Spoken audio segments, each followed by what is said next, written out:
Hey everyone, welcome back. If you're tired of overspending and want to take control of your finances right from your Android phone, you're in for a treat. Today, we're diving into how to use the Wally app, a fantastic tool for budgeting and tracking expenses. Whether you're a student, a professional, or just someone looking to save more, Wally makes managing money simple and straightforward. First off, what exactly is Wally? It's a user-friendly personal finance app designed to help you monitor your spending, set budgets, and achieve your financial goals.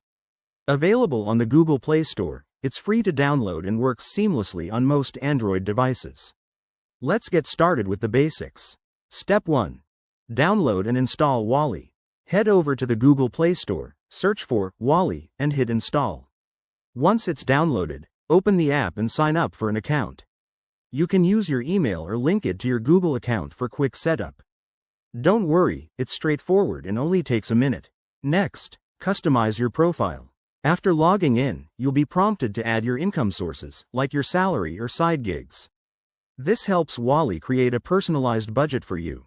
Then, dive into categorizing your expenses. Think groceries, entertainment, or bills. The app's interface is intuitive, with easy-to-use drop-downs and icons. Now, the fun part. Logging transactions. Every time you make a purchase, open Wally and add it manually or link your bank accounts for automatic tracking. This way, you can see where your money is going in real time. Don't forget to check the reports section. It's a goldmine of insights, showing you charts and graphs of your spending habits over time. One pro tip. Set up notifications so Wally reminds you when you're approaching your budget limits. This keeps you accountable without being overwhelming. There you have it. Using Wally on Android is that easy.